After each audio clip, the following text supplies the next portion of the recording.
Welcome back to Q Dads, guys, and me, Ben, again this week, but this time with episode 9, the penultimate episode, and as always, the greatest of the season. And yes, in this one, we do get to see the return of Harry, who I'm going to be calling Vault Harry, just because it's getting a little bit confusing, and this is obviously our third one now. But we also do get to see Dawn's betrayal in this series, and we also get to see, or should I say hear, a few things that made me suggest that everything isn't quite as it seems. And I'll tell you about that very, very shortly. So as always, do not forget to hit that subscribe button, especially if you're enjoying this rewatch with me. I've still got season 2 to come in a couple of weeks' time, and 11th of July is our end date. I'm hoping to cram lots more foundation stuff in there for you guys because, you know, I'm very passionate about it and I want you guys to be too. So please do hit me up in the comments with your thoughts on what you're enjoying so far, or even if you want me to do something different, let me know.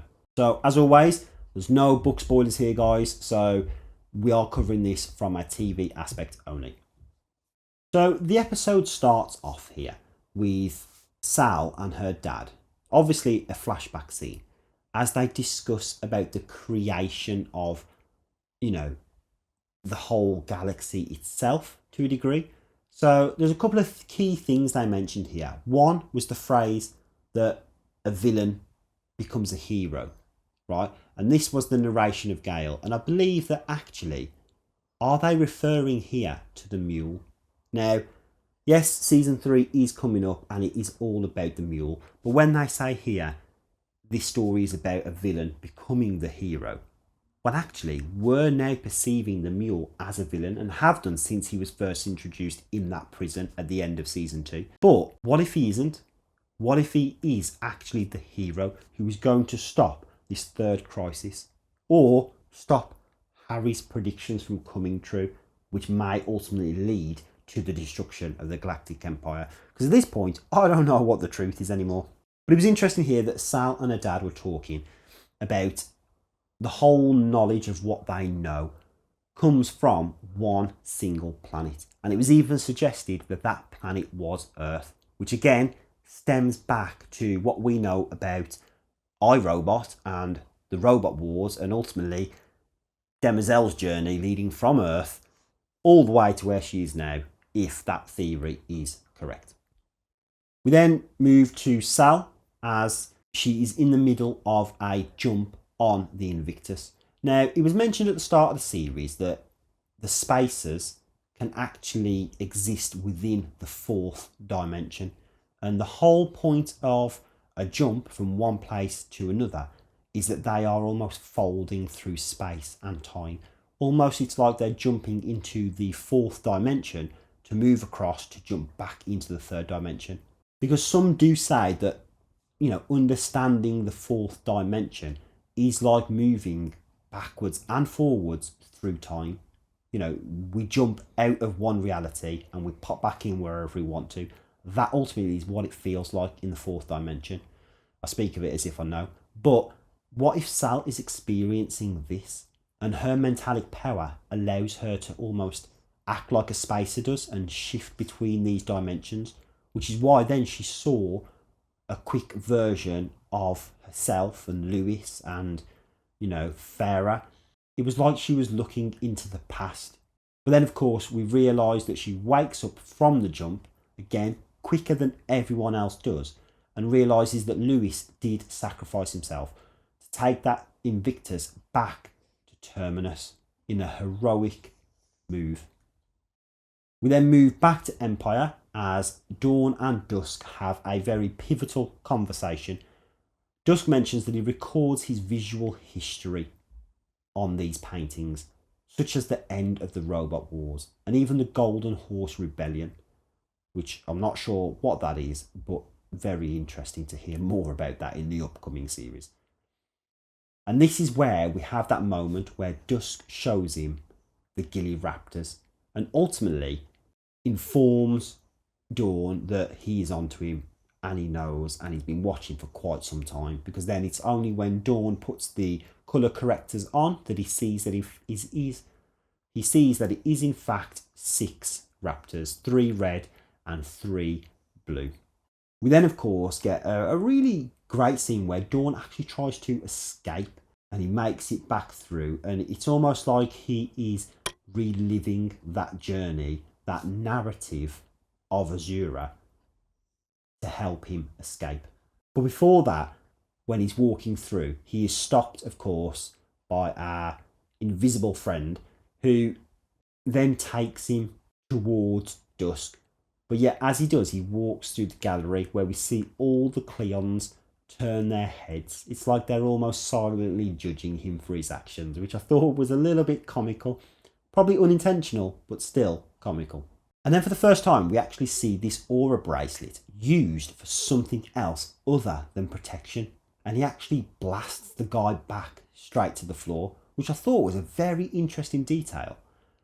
But of course, he then runs and makes his way to the irrigation system.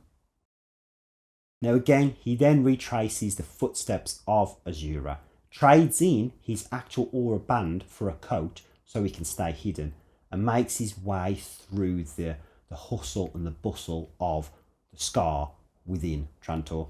And yes, he then goes back to Azura, knocks on the door, starts to get comfortable, and I do feel a little bit sorry for him. Not entirely, because it's his own fault for being so stupid, but I do feel a little bit bad for him here, because he does obviously get tricked by Azura. But this is where we then get to see a Dawn, who, just for the purpose of this episode only, I'm going to call Evil Dawn. Now, taking a break from Empire for a second, we do get to see Sal on the Invictus as she can't make communication, but does then attempt to flee. So she jumps off there again and again, probably another half a Great Wall of China. Who knows at this point? But she does jump back to the beggar. And of course, finds Hugo, which is always nice to see him alive and that he's made it. I think he's a character that really grows on me. And of course, this is where Sal reveals a plan that she wants to get back to Terminus to save everyone, because that null field from the vault is probably destroying the entire planet, because again, she can sense the feeling of this through her mentalic powers. Now, I must point out, as she then begins to, transcend down to Terminus, I must really admire Gale's narrative about history here. A wise man once said, "A people without history is like a tree without roots." When did story replace record? History isn't fact, it's narrative. One carefully curated and shaped. She's mentioning that, history isn't fact, it's just stories. We tell stories, and over time they kind of get turned into something different, like a giant game of Chinese whispers, which means the history that we know actually isn't fact. Probably didn't happen that way because we've altered it over the course of history. And there was one line that Gale mentioned here. And since this is my history, I get to decide which parts have been subtracted, which have been added. Now for me, that's just changed everything that I'm now looking at, especially with season 2 upcoming. So at this moment in time, you've got to remember that she already knows the success of the first Foundation happened. There's still a bit of a time difference between Sal's story and Gale's story. So at this point, she would have been unconscious in the pod just after the murder of Harry. So she wouldn't have known the events. She wouldn't have known that the whole of Terminus was knocked unconscious by the null field.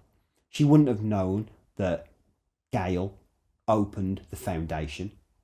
So actually, how much of what we are seeing is reality, and how much of it is just a facade told by Gale?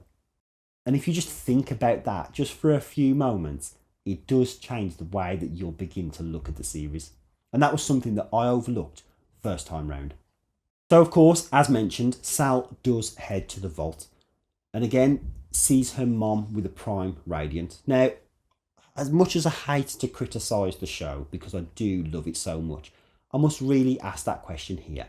If everyone else in the town was knocked unconscious because of the null field, how did her mom manage to get from the tower, the centre of it, all the way to pretty much outside the vault? It just seems a little bit far-fetched to me.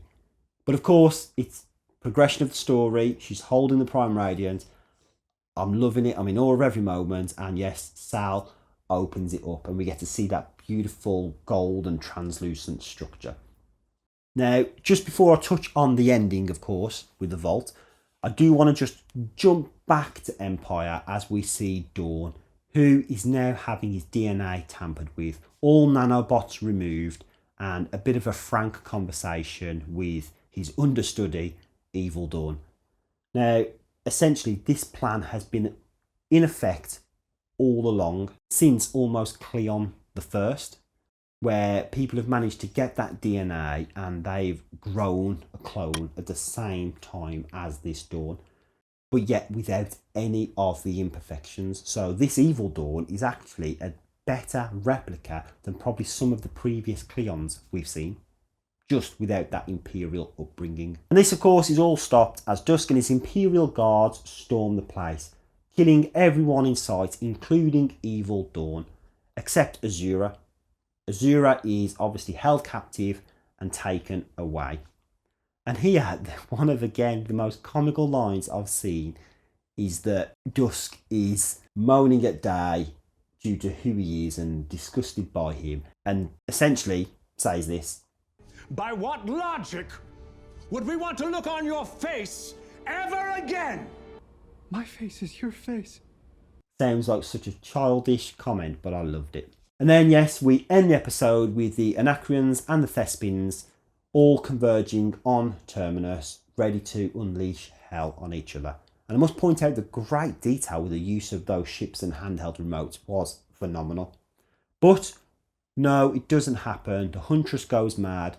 No one can stop her except an arrow from her own bow shot from Sal, which I thought was brilliant. But then we do get to see the return of Harry. Vault Harry steps out. And then that is how the episode ends. So let me know your thoughts, guys, on this episode. What did you think of Dawn's journey? Was he in the right to flee the Imperial Palace? Or should he have just come open about his flaws and said that I'm colourblind? Surely they have the technology now to fix these imperfections. And of course, don't forget to hit that subscribe button, as again, it always helps the channel to grow, guys. And as always, I'll catch you next time with something new.